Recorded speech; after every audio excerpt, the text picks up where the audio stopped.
Hello and welcome to POSTCAST. David Locke along with Ron Boone after the Utah Jazz defeat the Houston Rockets by the final score of 109-101. Foul trouble limits what the Jazz want to do all night long, but they find a way to get through it to win it. They lose a 19-point lead, but then hold off the Rockets at the end. We're talking about all of it because your Jazz are 4-1, and it's all coming up on POSTCAST. David Locke along with Ron Boone. And Ron, I always give you the first word, so what are your thoughts? Well, my thoughts are that what the Jazz were able to do without – now, the Jazz have two players that are very aggressive. They rebound. They play some pretty good defense. And I'm talking about Vanderbilt, who's probably going to be in foul trouble a lot because of the way he plays. Kelly Olynyk is probably going to be the same thing with him. So the Jazz were able to survive and win the basketball game without – those two players. And so I was very impressed with that. The foul trouble is so interesting tonight because it gave us yet another little bit into who Will Hardy is and how he coaches.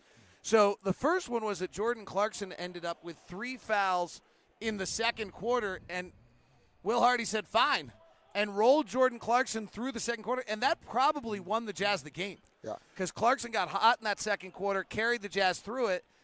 Then Mike Conley picks up his 4th foul to open the 4th quarter, and Will Hardy's reaction is, no. You go sit down. I need you for the close, which probably won the Jazz the game in the close is a big play to Markkanen late and just the control he has. And then he did different things with Olynyk and different things with Vanderbilt where he's really almost willing to let them foul out, which I'm a huge fan of. There's no need for a guy to finish the game with 5 fouls and then have sat for 20 minutes.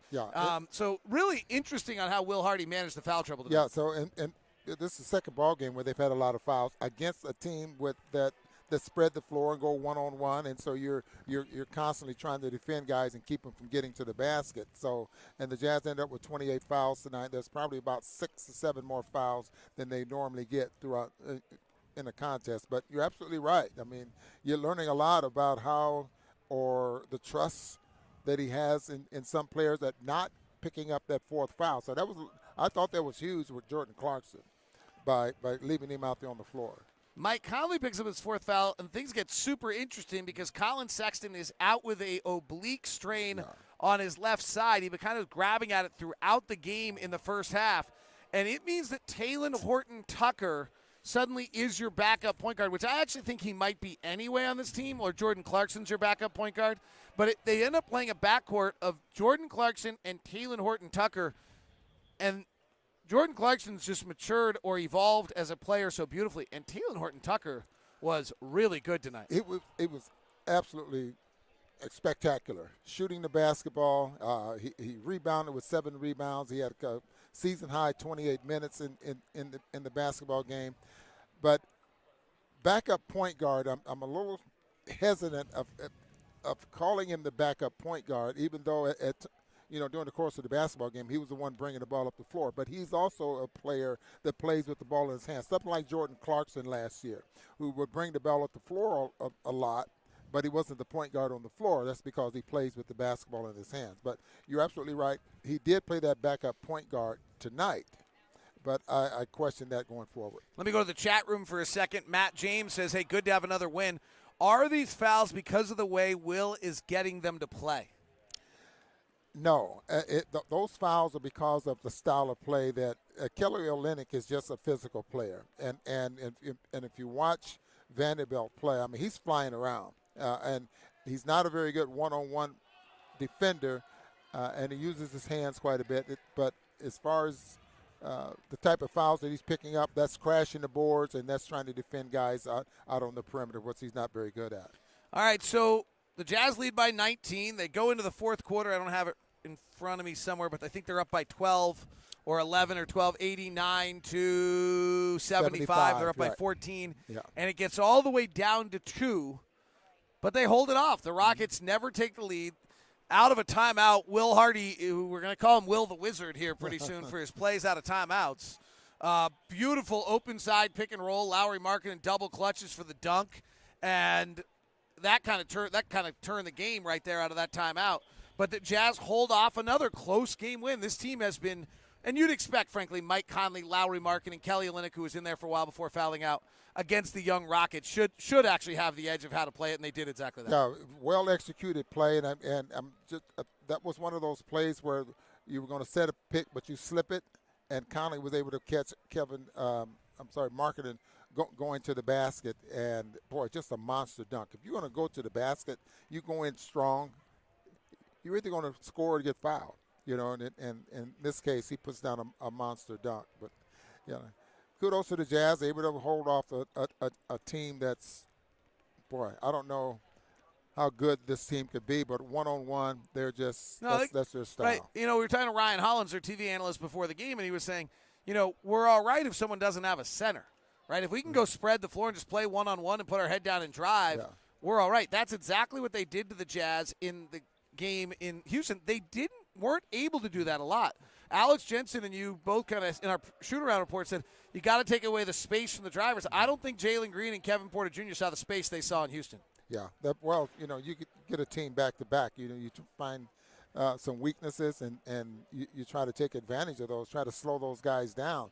The Jazz got hot there in that second quarter, and I think that was when Clarkson was able to start going off and separating themselves. Otherwise, if that didn't happen, then, we probably would have had a little closer basketball game for a half instead of late there in the fourth quarter. So the Jazz able to pull it off. Talen Horton-Tucker, we mentioned him already, but worth another one. 14 points, 7 rebounds, 4 assists, 2 steals. Ron, I'm just not sure I've ever seen 28 minutes. That's 20. I'm just not sure I've ever seen a player like this before. What is your thought on him? Well, I'm still puzzled with the kind of player that he is, but you can see that David, he plays with the ball in his hands. He's a power driver. His confidence as far as shooting the basketball, it's there, even though I don't consider him to be a great shooter, or maybe even up until this basketball game, I wouldn't have said he was a reliable shooter. But he's a guy that can get hot like he did tonight, and you can get something out of it. We'll have to see what happens going forward with him. And again, I think his strength right now is the power that he has driving to the basket. Unique player in Talen Horton-Tucker. All right, let's talk a little bit about Lauri Markkanen. 24 points, 9 rebounds, 3 assists. He's clearly the go-to guy, and he just shows an array of different skills for this team. Yeah, very much so. And he came on late here. What did he have at the half? I think he had like 12 or 13 points or so. But he made some big shots.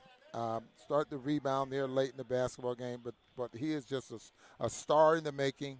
I love watching him play right now, and hopefully, he just, continues and keeps it going. What are the different things you've seen out of him that impress you so far?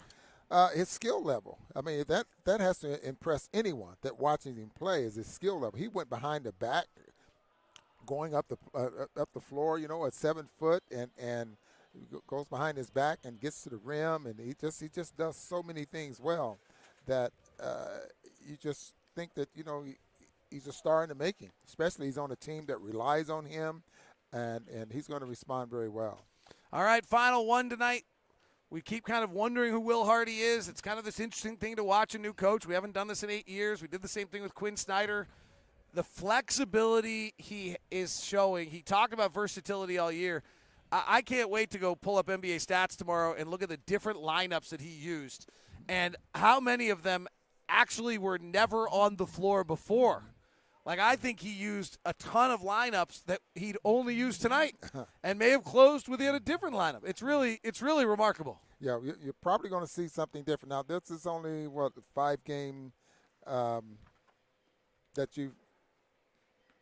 only 5 games where you'll be able to come up and try to find out, what's going on with him and the type of lineups that he's putting out there on the floor.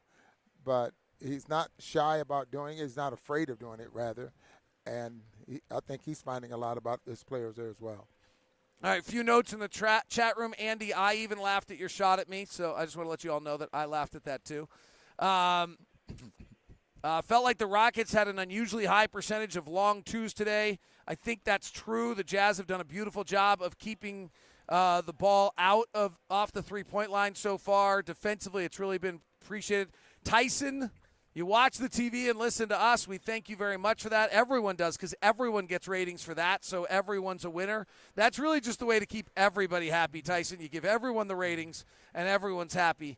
I think I speak for all the fans when I say the two of you are amazing and fun to listen to. Lee, we super appreciate that comment, because we like affirmation just as much as anyone in the world. How about the three-point line tonight? What was it?